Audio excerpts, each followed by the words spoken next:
May nagawa akong malaking pagkakamali na puluyang sumira sa buhay ko at sa pamilya ko. Isa akong makasariling tao. Ito ang madalas kong sinasabi sa sarili ko, gabi-gabi, habang naririnig ko ang katahimikan sa bahay namin.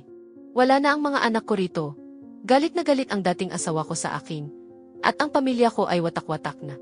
Hindi ko na inalis ang galit sa sarili ko dahil sa nagawa ko. Nangyari ang pagiging makasarili ko noong 2017.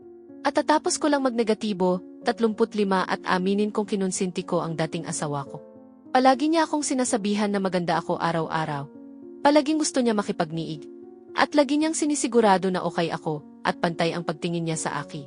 Hindi niya ako itinuring na reyna o prinsesa, partner niya ako. 15 taon na kaming kasal noon. High school sweethearts kami, at parang kami lang ang magkapareha sa mundo. Ama ang nararamdaman noo. Mahal ko ang pamilya ko.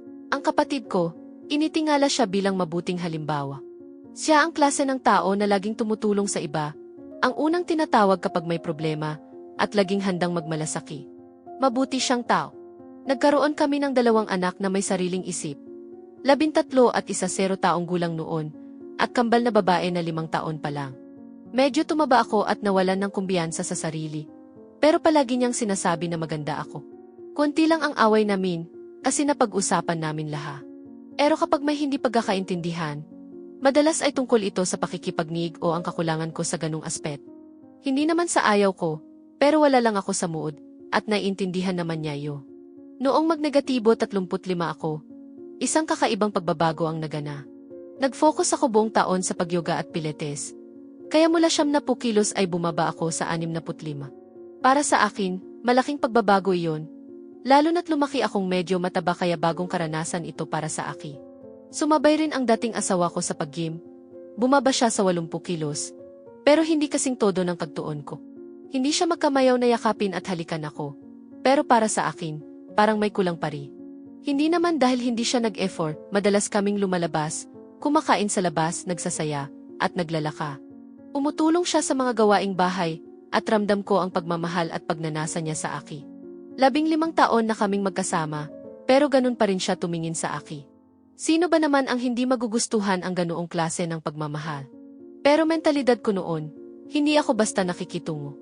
Iniisip ko na baka maaga akong nagme-menopause, dahil 2 o 3 beses lang kami nakakapagnig sa isang buwan at minsan lang ako naabo.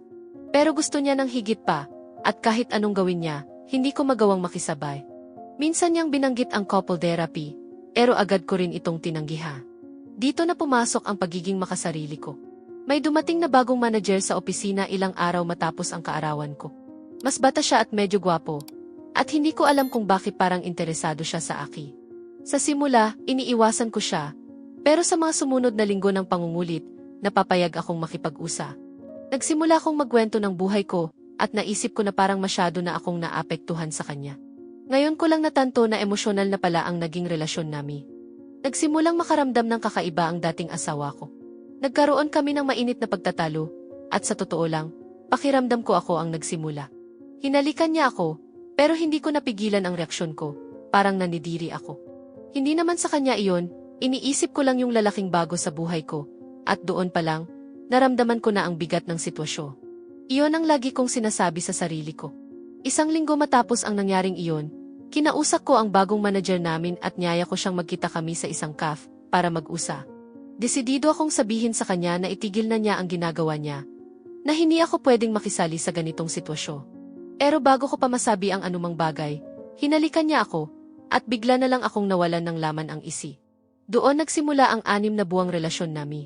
Sa panahong iyon, nagawa ko para sa kanya ang mga bagay na matagal nang hinahanap ng dating asawa ko. Mas masigla ako, mas handa, laging nasa mood. Alam kong dahil bago ang lahat kaya ganito ang nararamdaman ko. Pero hindi naman ito palagi. Unti-unti ko na siyang iniiwasan. Naiinis na ako sa mga maliliit na bagay na ginagawa niya. At minsan pa nga ay hindi ko na siya nire-respect. Nakakahiya ang inasal ko noo. Nalaman ko lang ang ginagawa ko nang bumisita ang kapatid ko, at ikinuwento sa akin na nag-confide ang dating asawa ko sa kanya. Sinabing matindi ang dinaramdam at balak ng makipaghiwala. Ramdam daw niya na hindi ko na siya mahal, at unti-unti na siyang nawawalan ng damdamin para sa akin. Doon ako natauha. Agad kong tinapos ang relasyon namin ng manager. Nag-resign ako sa trabaho. At sinabi ko sa sarili kong muling ipaparamdam sa asawa ko na mahal at mahalaga siya. Gusto ko siyang iparamdam na ninanais ko pa rin siya. At susubukan kong maging mas mabuting asawa kung kaya ko.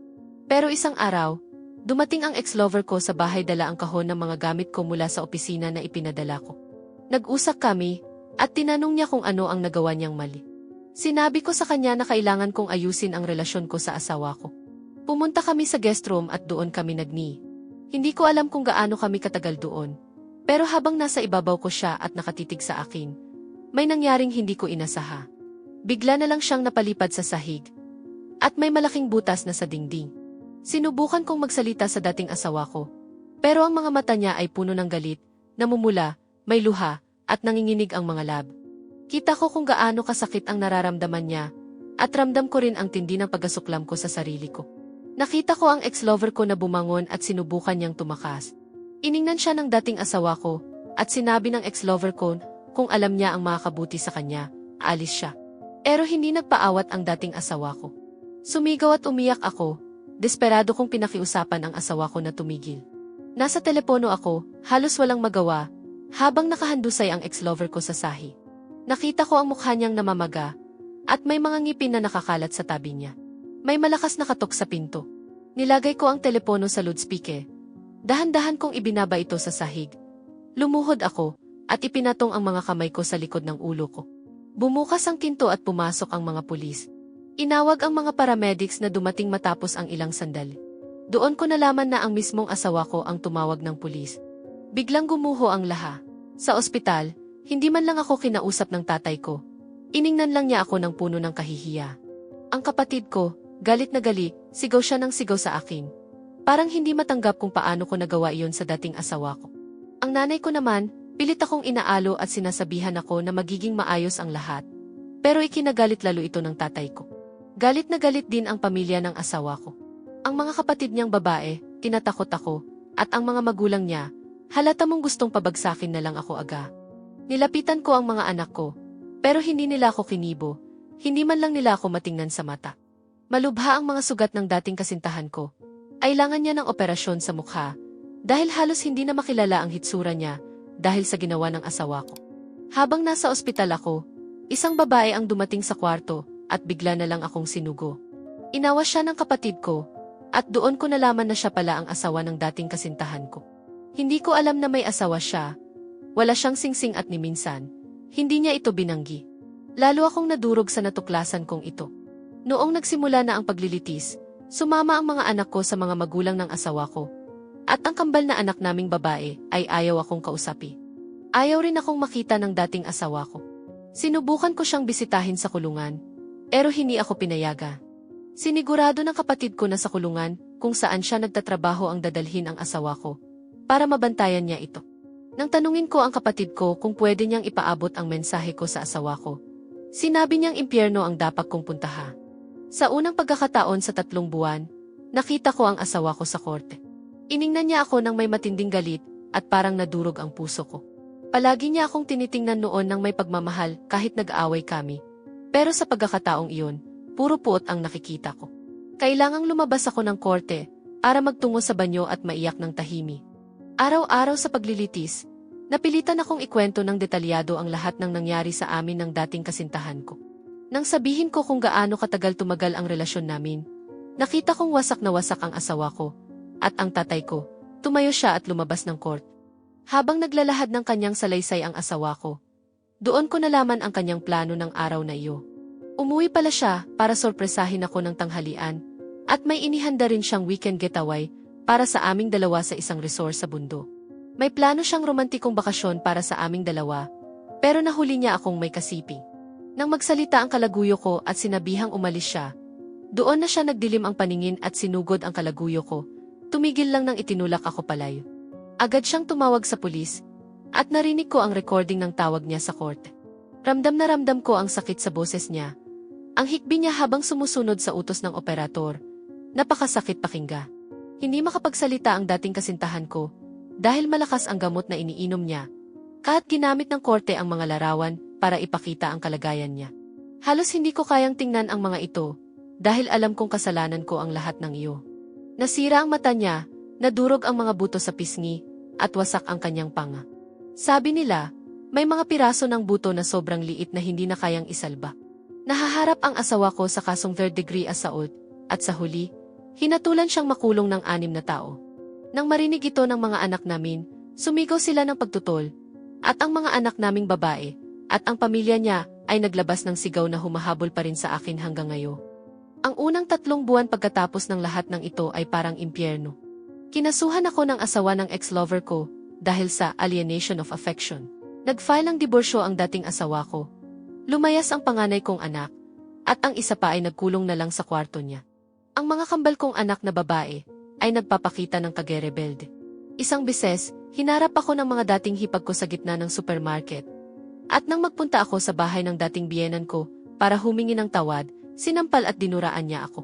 Tumalikod din ang tatay at kapatid ko sa aki. Kahit ang mga kaibigan kong mula elementaya ay unti-unting umiwas.